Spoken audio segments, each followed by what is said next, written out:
Let's go. ده كريتوس، Athena!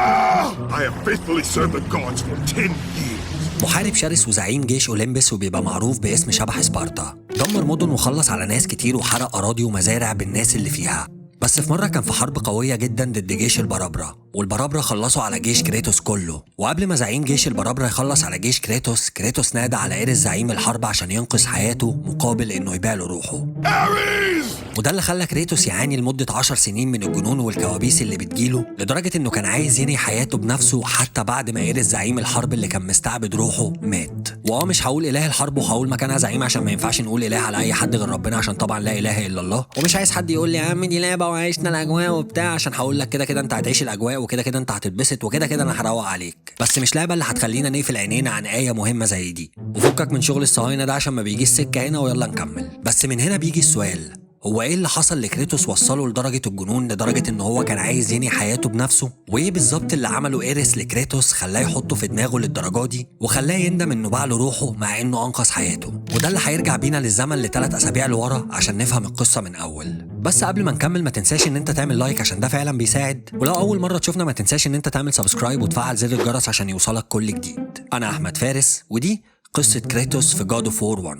وعشان وقتي ووقتك بتبدأ الحكاية بكريتوس وهو على سفينة في وسط المحيط، وده عشان بوسايدن زعيم المية بعته عشان يقتل الوحش هايدرا اللي بيهدد السفن في المحيط هناك. ولما بيوصل هناك بناخد بالنا من تعامل الناس معاه ان هو مكروه قوي بسبب حاجة هو عملها زمان بس لسه ما نعرفش هي ايه. المهم ان كريتوس بيتعمق اكتر جوه السفينة وبيخلص على الزومبي بتوع هايدرا لحد ما في الاخر بيوصل للوحش هايدرا، بس مش بيقدر ان هو يخلص عليه. ومن هنا بنشوف بوسايدن وهو بيزود كريتوس بقوة الالكتريك عشان يقدر يصد مع هايدرا. وفعلا كريتوس بيكمل رحلته لحد ما بيقابل هايدرا تاني وبينجح ان هو يخلص عليه، وبعدها بيدخل جوه بطنه عشان ياخد مفتاح غرفة القبطان اللي اكله قبل ما الحرب تخلص. ولما بيروح وبيدخل الغرفة بيحصل فلاش باك وبنشوف كريتوس وهو بيفتكر لما كان بيقتل الناس وبيحرق وبيدمر اراضي، بس مش بنفهم بالظبط ايه اللي حصل لكريتوس وقتها. بس لما بنرجع لكريتوس تاني في الوقت الحاضر بيبقى غضبان بسبب اللي افتكره وبينادي على واحدة اسمها أتينا. وأتينا دي صنم بيسمع وبيرد معرفش ازاي، بس مصممين اللعبة كفر ولا دوت فاخدهم على قد عقله. المهم ان كريتوس بيقول لأتينا انه بقاله 10 سنين بيخدم الزعماء ومش قادر يتخطى اللي حصل له من ساعة ما إيريس أنقذه. فأتينا بتقول له ان إيريس دلوقتي عندها في المدينة وبيدمرها، وهي ما تقدرش تعمل له حاجة عشان كبير الزعماء محرم عليهم انهم يقتلوا بعض. بس بتقول له ان هو ممكن يروح أتينا ينقذها من الدمار، وبتوعده ان هناك هيلاقي اللي يساعده انه يخلص على إيريس زعيم الحرب. وبتقول له لو خلص المهمة وعرف يخلص على إيريس هتمسح له كل اللي فات. المهم ان كريتوس بياخد بعضه وبيروح على أتينا، وهناك بيضطر انه يواجه وحش اسمه سايكلوبس عشان يفتح البوابة. بس بعد ما بيخلص عليه بنكتشف ان البوابة دي مش بتفتح ولازم يدور على طريق تاني. وفعلا بيفضل يحنكش في المكان لحد ما بيظهر لنا دي افروديت، والمفروض ان دي زعيمة الحب والجمال وشوية الحاجات اللي علي السم بتحبها دي. المهم ان افروديت بتقول له عشان يعدي البوابة فهو لازم يقطع دماغ مدوسة عشان عينيها زي سلاح بيطلع شعاع بيحجر اي حاجة بتتحرك، وده هيسهل عليه ان هو يحارب الوحوش اللي هتقابله في أتينا هنا عشان الوحوش اللي في أتينا كلهم اقوياء قبح. المهم ان كريتوس فعلا بيقطع دماغ مدوسة وبينجح ان هو يعدي البوابة وبيدخل القصر، وهناك بيظهر له دي حاجة زي روح مدينة أتينا وبيقولوا لها أوركل. وأوركل بتقول له دور عليا في المعبد وهناك هقول لك ازاي تخلص على إيريس، وبعدها بتختفي. ولما كريتوس بيكمل طريقه بناخد بالنا ان الناس اللي في القصر عارفة كريتوس، ولما بيشوفوه بيخافوا منه وبيفتكروا ان هو جاي مع إيريس عشان يخلص عليهم. بس كريتوس مش بيهمه وبيكمل طريقه عشان يوصل لأوركل. بس في السكة بنشوف من بعيد إيريس زعيم الحرب وبيبقى حجمه كبير جدا وعمال يدمر في المدينة. بس كريتوس بيكمل في طريقه عشان يدور على أوركل وبيقتل كل الوحوش اللي بتقابله لحد ما زوس كبير الزعماء بيظهر له وبيزوده بسلاح البرق.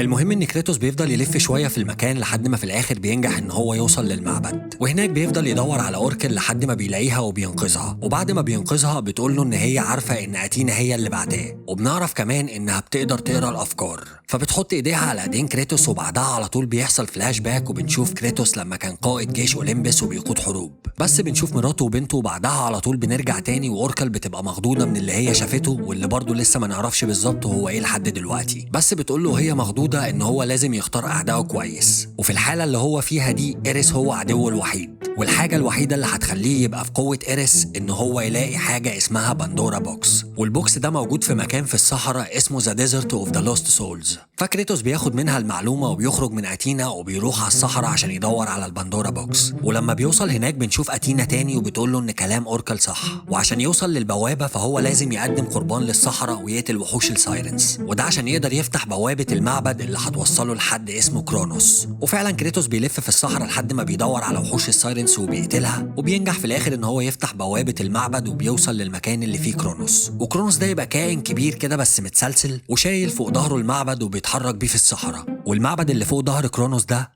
هو اللي فيه البندورا بوكس. المهم ان كريتوس بيحارب وحوش السايرنس تاني، وبعد كده بينادي على كرونوس بالمزمار، وبعدها بينط على ظهره لحد ما بيوصل للبوابة. وهناك بنقابل حد زي بقايا انسان كده وبيقول له ان اللي بيوصل هنا يا بيتقتل على ايد الوحوش يا بيتحط في قفص عشان يتحرق ويتقدم كقربان. وقبل ما يكمل كلامه بيظهر له وحوش بس بيتعامل معاهم، وبعدها بيدخل على اكبر متاهة واجمد جزء في اللعبة كلها، متاهة ذا رينجز اوف بندورا. المهم ان كريتوس بيفضل يستكشف المكان لحد ما بتظهر له دي، وبتزوده بسلاح قوي وبتدله على الطريق اللي يخرج منه ويقدر يوصل منه لحل اللغز البندورا. وكريتوس بيكمل في طريقه لحد ما بيوصل للمكان اللي هي قالت له عليه، وبنلاقي هناك تابوت لابن الزعيم أرهيتك. ولما بيفتح التابوت وبيفصل راس الجثة عن جسمها بيتفتح لنا بوابة بتاخدنا تحت الأرض. ولما بينزل من البوابة دي بيحصل فلاش باك وبيفتكر حاجات بتوضح لنا أكتر إيه اللي حصل له من 10 سنين. وبنشوف كريتوس وهو بيقود حرب ضد البرابرة، بس البرابرة كانوا أقوى من جيش كريتوس وبيخلصوا عليهم. ولما قائد جيش البرابرة كان خلاص هيخلص على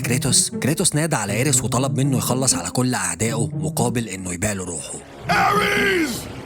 Destroy my enemies, and my life is yours. وبعدها بنرجع تاني للوقت الحالي وبنكمل مع كريتوس رحلته في البحث عن البندورا بوكس. وكريتوس بيفضل يحل في ألغاز ويلف في المعبد لحد ما بيوصل لسلاح بوسايدن، وده اللي اداله القدرة ان هو يغطس عشان يوصل للأماكن اللي تحت المية. المهم ان كريتوس بيمسح المكان كله تحت المية وبيحل كل الألغاز لحد ما في الآخر بيوصل لبوابة الجحيم، وهناك بيقدم قربان بالوحوش اللي موجودة، وده اللي بيفتح له البوابة اللي فيها حارس البندورا بوكس، ولازم كريتوس يخلص عليه عشان يكمل طريقه. وبعد عركة طويلة دارت ما بينهم كريتوس بينجح في الآخر ان هو يخلص عليه، وده اللي بيودينا الغرفة فيها تابوت تاني لواحد من ولاد أرهيتك، واللي الجمجمة بتاعته هتبقى مفتاح لغرفة في نفس المكان اللي ابتدينا فيه أول مرة في المعبد، وهو ذا رينجز اوف بندورا. المهم ان كريتوس بيرجع على هناك تاني وبينزل تحت المية وبيفتح البوابة، وهناك بيركب حاجة زي أسانسير بتطلعه على أعلى نقطة في المعبد، وهناك بيقابل وحوش السيتر، وبصراحة بيبقوا أقوياء جدا، بس كريتوس في الآخر بينجح إن هو يخلص عليهم. وبعدها وهو في طريقه بيشوف طائر كده دماغه شبه الإنسان،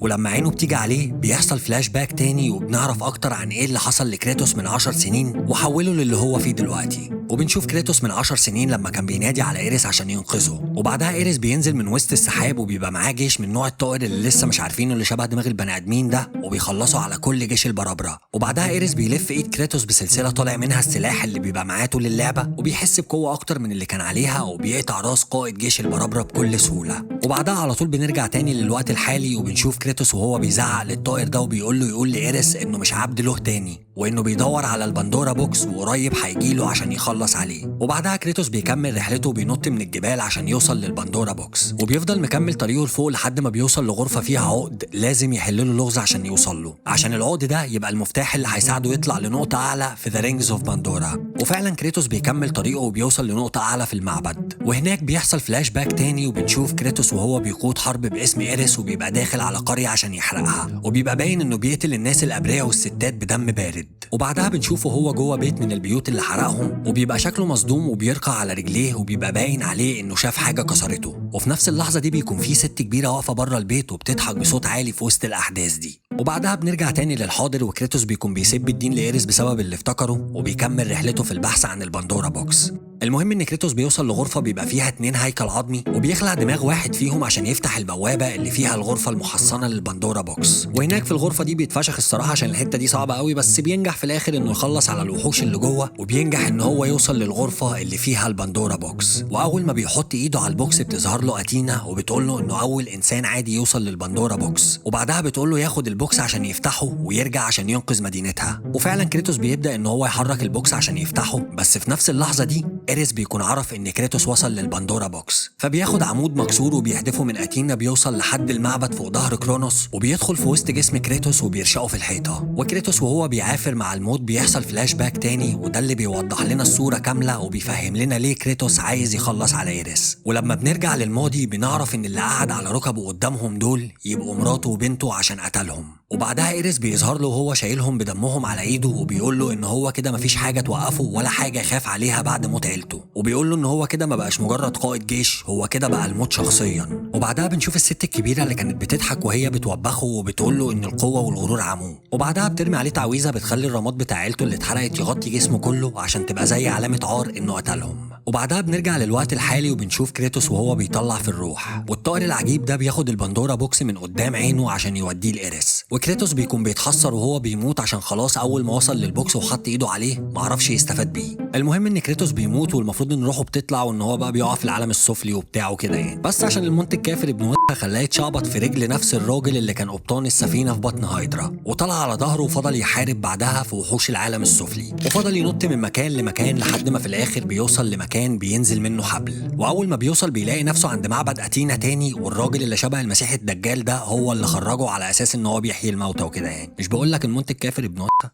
المهم ان الراجل ده بيقول له ان هو لازم يتحرك دلوقتي عشان يخلص مهمته وينقذ أتينا، وكل الماضي بتاعه هيتمسح له. وفعلا كريتوس بيتحرك وبيدخل أتينا تاني وبيحارب كل انواع الوحوش وجيش إيريس وبيخلص على اللي بيقابله منهم. وفي السكه بنقابل اوركل بس بتكون خلاص بتموت، وبتقول لكريتوس انه جه متاخر بس احسن من انه ما يجيش خالص، وبتقول له ينقذ المدينه قبل ما إيريس يحرقها كلها. وكريتوس بيفضل مكمل في طريقه لحد ما في الاخر بينجح انه يوصل لإيريس، وإيريس وقتها بيكون بيكلم زيوس اللي هو المفروض ابوه وبيقول له انه خلص على مدينه أتينا كلها وانه الاقوى وبتاع. وكريتوس وقتها بيكون واقف وراه وبيرمي سهم على البندورا بوكس اللي في ايد إيريس، وبيفتح البوكس والطاقه اللي فيه بتخليه يتحول من شخص عادي لواحد زي الزعماء وجسمه كبير، وده اللي بيخلي قوه متكافئه انهم يلعبوا جوله مع بعض. وإيريس بيطلع دراعات من ظهره وبيبدا ان هو يتحول، وبتدور الخناقه ما بينهم، وكريتوس بيبقى ماسكه فشخه الصراحه، لحد ما إيريس بيبدا ان هو يلعبه بالسحر ويلعب له في دماغه، وبيوديه في مكان في وسط الصحراء بيبقى فيه مراته وبنته اللي قتلهم عشان يأثر على مشاعره ويضعفه، وبيكرر من كريتوس كذا واحد وبيخليهم كلهم يهجموا عليه زي الماتريكس، بس كريتوس بيخلص عليهم كلهم، وفي الاخر بيقول لإيريس ان اهله كده كده ماتوا، وان هو راجل ضعيف واخره ان هو يلعب له في دماغه. وقبل اخر لحظه قبل ما إيريس يقتل كريتوس بيفوق وبيروح على ممر معمول من سيف أتينا وبياخده وبيلعبوا جوله تانية، وكريتوس برضه بيفشخه تاني لحد ما إيريس بيبدا يضعف ويجيب ورا، وبيقول له انا خليتك تخلص على عيلتك عشان اعمل منك محارب قوي. وكريتوس بيبص له وبيقول له واديك عملتها، وبيركب له السيف في نص زوره وبيخلص عليه للأبد. وبعدها كريتوس بيرجع تاني لأتينا وبيقول لها تمسح له كل كوابيسه زي ما وعدته، وأتينا بتقول له انها وعدته انها تمسح له الماضي كذنوب مش الذاكره والكوابيس. فكريتوس بييأس وبيقول لها ينعن كلكم انا هسيبكم وامشي، وبياخد بعضه وبيقول انا عارف ان انتوا عايزين اموت كافر زيكم يا اولاد وبياخد بعضه وبيطلع على اعلى نقطه جبل وبينط من فوق عشان ينهي حياته زي ما شفنا في اول الحكايه خالص. بس اول ما بيقع في الميه في قوه خفيه بتيجي تطلعه من الميه وبتوديه عند أتينا في مكان اسمه فالهالا، وبتقول له ان الزعماء مبسوطين باللي هو عمله، وان كلهم اتفقوا ان هو يبقى زعيم الحرب الجديد مكان إيريس، وبتقول له يدخل القصر بتاعه. وبكده كريتوس بيكون نجح انه يخلص على إيريس زعيم الحرب انتقاما لعيلته اللي خلاه يقتلهم، وكمان بيبقى اخد مكانه في الحكم، وبتنتهي القصه. وشكرا لو وصلت لحد هنا في الفيديو. فلو عجبك الفيديو ما تنساش ان انت تعمل لايك، ولو عجبك قوي ما تنساش ان انت تعمل سبسكرايب وتفعل زر الجرس، ولو عجبك قوي فعليكوا على الكومنتات بقى. بص انا ماشي بعلاك. وما تنساش تتابعني على الانستجرام، هو معلهوش صور بس على طول هناك بنعمل استطلاعات رأي عن الحلقات اللي هتنزل في المستقبل. وبس كده، سلام.